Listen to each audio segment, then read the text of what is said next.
जय हिंद। आज हम पढ़ेंगे श्वसन के बारे में। कल के वीडियो में हमने श्वसन के मार्ग के बारे में पढ़ लिया था। आज उसकी विशेषता के बारे में पढ़ेंगे। डिस्क्रिप्शन में लिंक होगा, एक बार जाके देख लीजिएगा। अब बात को आइए समझिएगा। यह है नासा छिद्र। नासा छिद्र में हम लोग को श्वसन स्टार्ट हो जाता है। नासा छिद्र श्वसन मार्ग क्या है? नासा छिद्र। पहला श्वसन मार्ग कौन है? नासा छिद्र। नासा छिद्र में जो होता है ना, बाल पाया जाता है। क्या पाया जाता है? बाल। और ये बाल जो है ना, हम लोग को जो रहता है धूल कण, उसको क्या करता है? रोकने का काम करता है। धूल कण अगर चल जाएगा तो डायरेक्ट फेफड़ा में चल जाएगा, तो इसलिए नाक से अगर सांस लेते हैं तो क्या होता है? धूल कण रुक जाता है। कोई दिक्कत? और इस धूल कण को ये म्यूकस एक चिपचिपा पदार्थ पाया जाता है। किसमें? और यहाँ पर नासा कपाट में। नासा कपाट क्या होता है ना, यहाँ पर ये हो गया नासा छिद्र, और यहाँ पर पाया जाता है ये क्या? नासा कपाट। और ये नासा कपाट में क्या पाया जाता है? म्यूकस। और ये जो म्यूकस जो है ना, उस धूल कण को क्या कहता है? नकटी में बदल देता है, और उसको गंदगी को क्या कहता है? निकाल देता है। कोई दिक्कत? और एक पाया जाता है ऑल फैक्ट्री लोब। नासा कपाट में और क्या पाया जाता है? All factory lobe. All factory lobe का क्या काम होता है? ऑल फैक्ट्री लोब का काम होता है कि हम लोग को सुगंध महसूस करवाना। समझे? ऑल फैक्ट्री लोब का काम क्या होता है? सुगंध महसूस करवाना। तो सुगंध महसूस कौन करवाता है? All factory lobe. यहाँ बात तो समझ में आ गया। अब बात समझेंगे कि ये फेरिंग्स क्या होता है, लैरिंग्स क्या होता है, ट्रेकिया क्या होता है, ब्रोंकाई क्या होता है, ब्रोंकियोलिस क्या होता है। तो बात धीरे धीरे समझिएगा। फेरिंग्स, देखिए यहाँ पर ये जो होता है ना, ये होता है फेरिंग्स। फेरिंग्स देखिए फेरिंग्स जो है ना, फेरिंग्स ये हवा, इसमें हवा और भोजन दोनों एक साथ जाता है। मतलब यहाँ से अगर भोजन लेंगे तो यहाँ पे चल जाएगा, अगर यहाँ पे हवा लेंगे तो यहीं से जाएगा। तो दोनों हवा और भोजन कहाँ से गुजरता है? कहाँ से गुजरता है? तो फेरिंग्स से होके गुजरता है। और ये फेरिंग्स ये तो हो गया फेरिंग्स। और ये फेरिंग्स को ये हो गया फेरिंग्स। ये देखिए फेरिंग्स है। और फेरिंग्स को ये लैरिंग्स। बात को ध्यान से समझिएगा। ये फेरिंग्स है, ये क्या है? लैरिंग्स है। तो फेरिंग्स को ये श्वसन नली, ये क्या है? श्वसन नली यानी ट्रेकिया। तो फेरिंग्स को ट्रेकिया से जोड़ने का काम कौन करता है? लैरिंग्स करता है। ये देखिए यहाँ पर है लैरिंग्स करता है। तो बताइए फेरिंग्स को ट्रेकिया के साथ जोड़ने का काम कौन करता है? लैरिंग्स करता है। देखिए ये लैरिंग्स दो काम करता है। लैरिंग्स को ही वॉइस बॉक्स कहते हैं, क्योंकि ये 9 टूटे हुए हड्डी से बना होता है। 9 टूटे हुए छोटे टुकड़े हड्डी से बना होता है। कितने छोटे हड्डी से बना होता है? 9 छोटे हड्डी से बना होता है। 9 टुकड़े से बना होता है। 9 छोटे हड्डी से बना होता है। यहाँ से कंपन मतलब कंपन होता है, जिससे यहाँ पर से क्या निकलता है? वॉइस निकलता है। इसलिए इसे क्या कहते हैं? वॉइस बॉक्स भी कहते हैं। तो लैरिंग्स को क्या कहते हैं? वॉइस बॉक्स कहते हैं। और इसका काम क्या होता है? तो फेरिंग्स को ट्रेकिया से जोड़ने का काम किसे होता है? लैरिंग्स का काम होता है। बात समझ आ गया? तो फेरिंग्स को ट्रेकिया के साथ जोड़ने का काम किसको होता है? लैरिंग्स का होता है। कोई दिक्कत? तो ये बात, एक बात ध्यान से, इसको बोलते हैं वॉइस, VOICE, वॉइस बॉक्स। लेकिन लैरिंग्स तो हम लोग में काम करता है ना। लैरिंग्स हम लोग में काम करता है, लेकिन वही अगर पक्षियों में देखिएगा ना, तो लैरिंग्स के जगह पर क्या होता है? सैरिंग्स होता है। क्या होता है? सैरिंग्स। हम लोग में क्या होता है? लैरिंग्स। और पक्षियों में क्या होता है? सैरिंग्स। तो वॉइस बॉक्स का काम अगर पूछेगा क्वेश्चन कि वॉइस बॉक्स का काम कौन करता है, तो बोलिएगा क्या? लैरिंग्स। वॉइस बॉक्स का काम कौन करता है? लैरिंग्स। कोई दिक्कत? अब यहाँ बात को ध्यान समझिएगा। ये तो लैरिंग्स हो गया। अब ये लैरिंग्स के बाद क्या आएगा? ट्रेकिया। अब ट्रेकिया को तो जोड़ने का काम करेगा। करने का काम करेगा। तो यहाँ से अगर बताइए, यहाँ से अगर भोजन आया तो बताइए किधर जाएगा? इधर जाएगा या इधर जाएगा? किधर जाएगा? इधर जाएगा या इधर जाएगा? तो लैरिंग्स के बाद दो भाग में बच जाता है। क्या? लैरिंग्स के बाद दो भाग में बच जाता है। एक होता है श्वसन नली यानी ट्रेकिया, और एक होता है ओइसोफेगस यानी ग्यास नली। तो बताइए लैरिंग्स के बाद लैरिंग्स कितने भागों में बच जाता है? 2 भागों में। लैरिंग्स कितने भागों में बच जाता है? 2 भागों में। एक हो जाता है श्वसन नली, एक क्या हो जाता है? ग्यास नली। श्वसन नली को बोलते हैं ट्रेकिया, और ग्यास नली को क्या बोलते हैं? ओइसोफेगस। यहाँ पर लिख देते हैं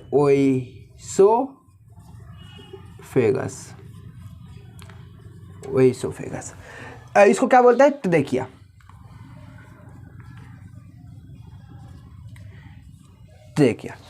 तो ये हो गया ट्रेकिया, ये हो गया ओइसोफेगस। तो ट्रेकिया में क्या आएगा? वायु आना चाहिए, और ओइसोफेगस में क्या आएगा? भोजन आना चाहिए। तो इसके लिए ना, इसके कंट्रोल के लिए, तो यहाँ पर एक होता है एपिग्लोटिक्स। क्या होता है? ये यहाँ पर लिख देते हैं एपिग्लोटिक्स।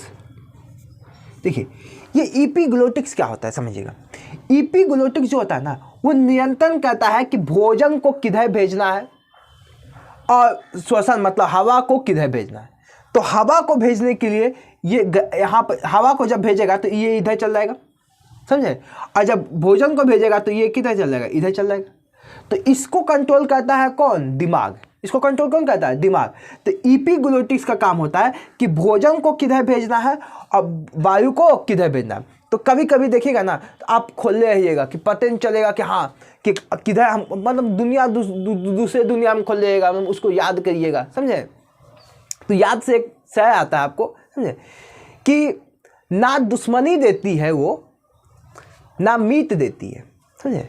जिससे आप कहते हैं मोहब्बत, उसके बारे में बोले कि ना वो दुश्मनी देती है ना वो मीत देती है, समझे। सिर्फ तकलीफ और दुख देती है, सीख देती है। सिर्फ तकलीफ और क्या देती है, सीख देती है। दो तरफा आशिकी हो तो ही मज़ा है इस प्यार में, एक तरफा आशिकी तो सिर्फ तकलीफ देती है।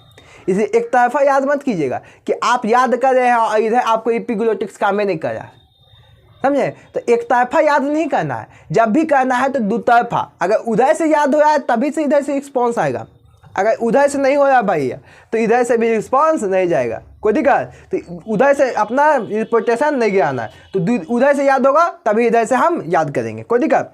तो इतना कि हम इपीग्लोटिक्स को कंफ्यूज कर दे और खाना खा रहे हैं इपीग्लोटिक्स एकदम कंफ्यूज है, पता नहीं चला है उसको कहाँ पर जाना है और भेज देगा किधर भोजन, इधर भेज देगा। इसको पता नहीं चलेगा, ये बोलेगा जाओ, कोई ऑर्डर देवे नहीं करता ब्रेन।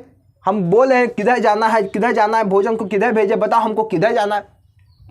पर ब्रेन कुछ बोल ही नहीं है, हम खड़ी हो जाते हैं चुपचाप, हम नहीं काम करेंगे, जाओ। बोलेगा इपीग्लोटिक्स, हम काम में नहीं करेंगे और इपीग्लोटिक्स काम नहीं करेगा, भोजन चल जाएगा किस में, इधर चल जाएगा, कुछ इधर चल जाएगा, कुछ इधर चल जाएगा। और इधर से फेफा बोलेगा कोची है तो यार सुसा कहेंगे तुम, अरे चल चल चल चल, मारेगा कस, चल इधर मेरा गली में आता कस के मारेगा एकदम, समझे, और मारेगा एकदम मुंह कान से पूरा एकदम उगल देगा, एकदम नाक उक से सब देता है। और उसमें लगता है कि बाप है, फिर ब्रेन को आएगा एकदम इन्फॉर्मेशन, नहीं क्या हुआ क्या हुआ क्या हुआ, तुमको तो बोले है तो उतना देर से चिल्ला है तो तुम तो यादें करे में व्यस्त है। और इपीग्लोटिक्स हम उस डांटेगा, समझे। तो समझ आ गया ना। तो इपीग्लोटिक्स का काम जो होता है वो क्या होता है कि भोजन को नियंत्रण करना, कि किधर से नियंत्रण होगा, कि इधर से इधर जाना है भोजन को, या इपीग्लोटिक्स का काम होता है क्या, भोजन को किधर भेजना है, श्वसन को किधर भेजना है। तो भोजन अगर आएगा तो इधर हो जाएगा तो भोजन इधर चल जाएगा, अगर श्वास आएगा तो इधर आ जाएगा और इधर क्या चल जाएगा, श्वास चल जाएगा, मतलब हवा चल जाएगा। अब सांस कहाँ जाएगा, ट्रेकिया में, कहाँ जाएगा, ट्रेकिया में। अब ट्रेकिया में यहाँ पर ये श्वास नली, यहाँ पर क्या हो जाएगा, ये श्वास नली हो जाएगा। ट्रेकिया क्या होता है ना, थोड़ा सा मुलायम होता है, समझे। इसको अगर दबाइएगा ना तो ये दब जाता है, ये क्या हो जाता है, दब जाता है, और फुलवे नहीं करेगा, ये क्या होता है, दब जाता है। एक बार इसको दबाएगा ना तो ऐसे दब जाएगा। तो बताइए कोई रात को आप सुतले हैं, कोई ऐसे आके दबा दिया कहेंगे तुमको, तो फिर उधर उधर से हल्ला है, कौन आया कौन आया कौन आया, और उसको छोड़ दिया, वैसे वो दबले है, साथ साथ जाइए नहीं यार, मर जाएगा, समझे। इसलिए भगवान जी क्या किए ना, इसमें एक हाई कार्टिलेज नामक एक बोन लगा दिए, समझे। क्या, कौन सा नाम है, हाई कार्टिलेज, हाइलिन लिखेगा, हाइलिन होता है जी, हाइलिन कार्टिलेज,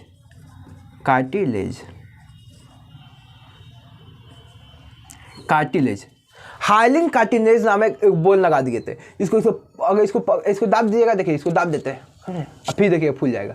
तो क्या होता है, हाईली कार्टिलेज नामक एक बोन लगा हुआ था, जिसके कारण ये क्या होता है, पचकता नहीं है, नहीं तो कोनो पचका के चल जाएगा, समझा। और लड़ाई में तो सबसे पहले गर्दने पकड़ता है और पचक जाएगा, फुलवे नहीं करेगा, जाके डॉक्टर के फुलवाने पड़ेगा, हवा भरने पड़ेगा, एकदम कस के प्रेशर देना पड़ेगा, समझा ना। तो इसलिए भगवान जी पहले कह दिए कि सब जानता है कि सब खच्चर है, सब एकदम लड़ेगा तो गर्दन में पकेगा। तो इसलिए पहले भगवान जी बोले कि नहीं, हाइलिन कार्टिलेज नामक एक बोन लगा देते हैं, जिसके कारण क्या होगा, पचकेगा तो क्या हो जाएगा, फिर फूल जाएगा। बात समझ आ गया। अब ट्रेकिया भी दो भाग में बच जाता है। ट्रेकिया भी किस भाग में होता था, तो दो भाग में। एक होता है ब्रोंकाई, ये इसको क्या बोलते हैं, ब्रोंकाई। देखिए यहाँ लिख देते हैं, ब्रोंकाई क्या होता है, ब्रोंकाई। और ये ब्रोंकाई भी कई शाखाओं में बच जाता है। ब्रोंकाई भी क्या होता है, बहुत शाखाओं में बच जाता है। ये ब्रोंकाई बहुत शाखाओं में बच जाता है, जिसे क्या कहते हैं, यहाँ पर देखिए लिख दिए ब्रोंकियोलिस, एक बार में लिख दिए लिखा हुआ था पहले से। देखिए ये आ गया ब्रोंकाई, ये क्या है ब्रोंक्यूलिस। तो ब्रोंक्यूलिस मतलब ब्रोंकाई कितने भागों में बट गए, बहुत से भागों में बट गए। अब ये ब्रोंकाई जो है ना, ये ब्रोंकाई तो समझ में आ गया होगा, नहीं समझा है, नहीं समझे जी। देखिए ध्यान से देखिएगा तब ना। देखिए ट्रेकिया के बाद कितने भागों में बट गया, दो भागों में, दो भागों में। एक होता है ब्रोंकाई, ये भी हो गया ब्रोंकाई, समझ आया। अब ये कई शाखाओं में बट गया जिसको बोलते हैं ब्रोंक्यूलिस। क्या बोलते हैं, ब्रोंक्यूलिस। अब ये ब्रोंक्यूलिस के जो एक गोल संरचना पाया जाता है जिसको बोलते हैं एल्वियोली। यहाँ तो दिक्कत हो गई जी, ये हो गया देखो ब्रोंक्यूलिस ये। अब इसको बोलते हैं क्या, एल्वियोली। क्या बोलते हैं, एल्वियोली। इसको बोलते हैं क्या, एल्वियोली, एल्वियोली। देखिए एल्वियोली का काम क्या होता है, एल्वियोली ही तो मेन है, सबसे मेन कौन है, एल्वियोली। सब इसको ड्रामा यहाँ पर लेके आया, सब यहाँ पर लेके आएगा सब वायु को, और यही वायु में ऑक्सीजन रख लेगा एल्वियोली, और बाकी जो ऑक्सीजन को रख लिया, एल्वियोली क्या किया, ऑक्सीजन को रख लिया। अब जो भी गैस है बाकी सबको क्या कहते हैं, ठेल के फेंचा देता है, जाओ तुम्हारा कोई काम नहीं है।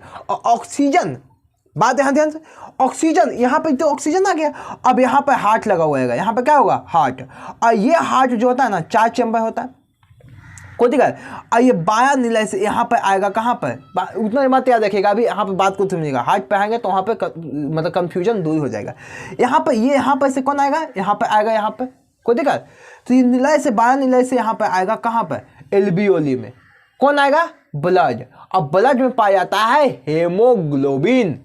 ब्लड में क्या पाया जाता है, हेमोग्लोबिन। और हेमोग्लोबिन किसको लेके चल जाएगा, हेमोग्लोबिन लेके चल जाएगा, ऑक्सीजन को लेके चल जाएगा। और ये हेमोग्लोबिन यहाँ से चल जाएगा, और हेमोग्लोबिन यहाँ पर लेके चल जाएगा, और यहाँ पर से किसको भेज देगा, पूरा शरीर में भेज देगा। और पूरा शरीर कहाँ पर चल जाएगा, उस कोशिका में सबको जाके दे देगा, बांट देगा। लो लो लो भाई, लो लो लो, oxygen oxygen oxygen oxygen oxygen, समझा। तो ये किसका काम होता है, ब्लड का काम होता है। तो ये यहाँ पर ब्लड जब आता है ना, तब यहाँ पर ऑक्सीजन इसमें मिला देता है, कौन, एल्वियोली। तो ब्लड यहाँ पे आएगा तो इसमें क्या मिल जाएगा, ऑक्सीजन। क्या मिल जाएगा, ऑक्सीजन, जिसके कारण ब्लड क्या हो जाता है, शुद्ध हो जाता है। ब्लड क्या हो जाता है, शुद्ध हो जाता है। तो बोलता है कि ब्लड का शुद्धिकरण कहाँ होता है, एल्वियोली में। ब्लड का शुद्धिकरण कहाँ होता है, एल्वियोली में होता है। कोई दिक्कत, याद आएगा। तो ब्लड का शुद्धिकरण तो समझ में आ गया। तो यहाँ पर कौन आता है, यहाँ पर ऑक्सीजन को ले जाने में कौन मदद करता है, हेमोग्लोबिन करता है। किस में आता है, ब्लड में। अब बात हम समझेंगे इसमें कि ये हेमोग्लोबिन लेके तो ब्लड को चल गया, ब्लड को तो लेके चल गया। अब ब्लड को लेके जाएगा कहाँ पर, कोशिका में लेके जाएगा। अब कोशिका में सोचा होता क्या है, कोशिका में तो भी तो कुछ कुछ होता होगा ना जी। तो यहाँ तो बात समझिएगा। इससे पहले एक बात समझिएगा। देखिए हम लोग सांस लेते हैं, ठीक, हम लोग क्या लेते हैं, सांस लेते हैं। तो हम लोग को देखिएगा, सांस लेते हैं ना, तो हम लोग को दिमाग नहीं लगाना पड़ता है। अब दिमाग जिसको नहीं है वो भी समझ आएगा। दिमाग सांस लेने में दिमाग जरूरत नहीं पड़ता है, दिमाग का जरूरत पड़ता है जी, नहीं। हम लोग नहीं सोचेंगे कि हाँ अभी हमको सांस लेना है, कि अब हम रेडी हैं सांस लेने के लिए, अब हम सांस लेंगे, नहीं, हम लोग ऐसा नहीं करते। हम लोग क्या करते हैं ना, हम लोग सांस लेने के लिए हम लोग ऑटोमेटिक सांस लिया जाता है, समझे, कि सोए हुए आराम से ऑटोमेटिक क्या होता है, सांस ले सकते हैं। तो इसके लिए ना यहाँ पर एक पाया जाता है डायफ्राम।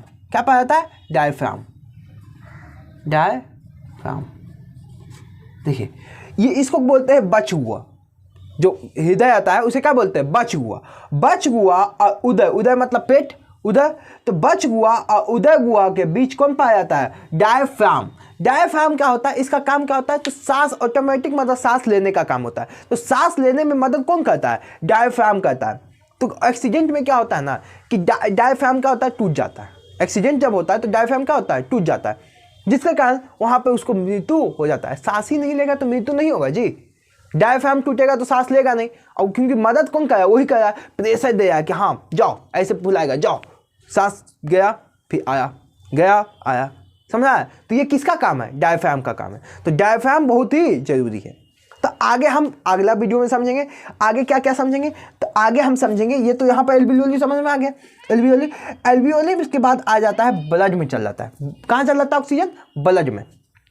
अब ब्लड का भी काम नहीं होता है, ऑक्सीजन ब्लड कुछ नहीं करता है, समझे।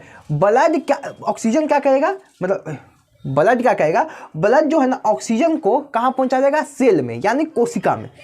और कोशिका में भी सभ्य कोशिका का काम नहीं होता है, वो भी कोशिका में कहाँ चल जाएगा, माइटोकॉन्ड्रिया में। और माइटोकॉन्ड्रिया उसका क्या बनाएगा, ऊर्जा उसको बनाएगा। बात यहाँ समझ आ गया होगा। तो ये बात समझ आ गया होगा। तो कल के वीडियो में हम मिलेंगे, तब तक के लिए जय हिंद।